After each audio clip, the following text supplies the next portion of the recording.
wrong with homosexuality? Well, if you encourage it and the rate goes up, people have fewer kids. I don't know. Did you do biology? Well, no. So just to be clear, most gay people don't have kids. That's the point I'm making. Right, they don't. So if all of a sudden you have more people being gay, which you do a lot. No, you don't. People don't pretend to be gay. Do you have the internet? Huh? I don't know. I'm not saying they're pretending. I'm saying you've got way more. Yeah, you're gay, right? Well, you know, we used to say that, but... You don't think so? Well, I used to think that, but all of a sudden you're having... I think lots of people putting their hand up saying they're trans. That's a different issue. Oh, it's totally different. It's not part of the continuum. It's not like gender isn't real. Actually, I can pretend... But if you're gay, you're gay. Well, you know, we were told that, and I believed a lot of things. Do you not believe that? Well, it's demonstrably not true because science tells us it's not true. People are making... Now, Piers does hit back with something that I would, and it's like, okay, if you can make someone gay, what would it take for Tucker Carlson to become a homosexual? And I'm not talking about, you know, him experimenting with the penis, but like actually coveting it, like actually enjoying it. And how much propaganda should Tucker Carlson be exposed to, and what would that propaganda look like in order to make him want a manly man such as myself? Because I tell you, I would dub my wife. I'm Tucker Carlson. Like, holy shit. Did you see his net worth? Did you see his connections to Washington? Like, the level of power that I could get just by being with Tucker Carlson. Holy shit, I became gay. Is this like the type of propaganda that he's talking about? My God. See, the thing is, I kind of understand, like, right now, the right wing, they want to do the backlash. And I respect that, like, if anyone deserves the backlash, it is the left for what they did. But my brother in Christ, like, you are going after things that on the tier list of importance, it's probably like a C. And I know, like, we like to pretend that they're an S+. What about the crime rates? What about the freedom of speech so that once you're not in power and the Democrats are coming back, they have to work for the authoritarianism. They have to at least spend some money in order to put back the Jack Dorsey era. But instead, all I'm seeing from a lot of cultural influencers, which at this point I have to assume they're either astroturfing or they're just useful idiots, is that they're struggling so hard to craft the ring of power to give it back to the left when they come back in charge. Like here, we already devastated the concept of freedom and individuality. Like, we normalized in the mind of the people that those concepts don't mean anything, and it's actually bad if you believe in them.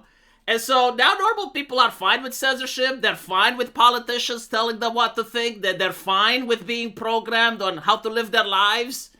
And, we're going to step down now because we lost the election. You guys take over, and hopefully, we're going to win next time. It's so fucking insane. I generally don't get it. Why are they picking on the low-hanging fruit? Like, if you want to have more children, go and fuck. Like, have sex. There's nothing stopping you. Like, this obsession about socially engineering society. And, of course, the social engineers have to be the influencers on TikTok. They have to be the people in the academia. They have to be the Tucker Carlsons, right? Like, I don't know how to raise my kids, but luckily enough, Tucker Carlson is there.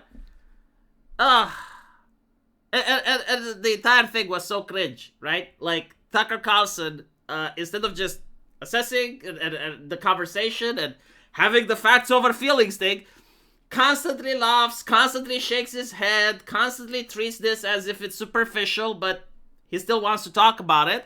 And Piers Morgan, he brings like all of the leftist talking points, which are outdated. If you want me, like, I can explain to you how the gay phenomenon is like. It's not that complex, right?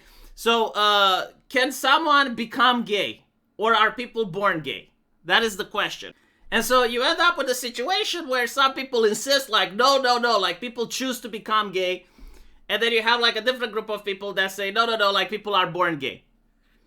Which one of them are right? Both are retarded. Both of these people are flat out wrong.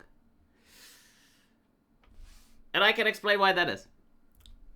If you look at genetic illnesses such as diabetes type 2 in particular, it's a genetic illness. And so you can be born with a predisposition of having diabetes.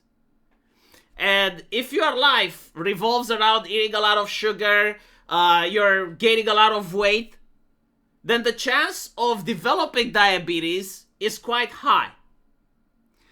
Other people are born without the predisposition because their parents didn't have diabetes and neither their grandparents. And so for these people, they can become morbidly obese, they can have as much sugar as they want, they will never get diabetes. And I have to assume, and by the way, like, this is true for most genetic illnesses. And we actually have like the nature and nurture debate, right? Like we have the nature, the genetic predisposition, which doesn't guarantee that you will have the disease, but it makes it a lot more likely.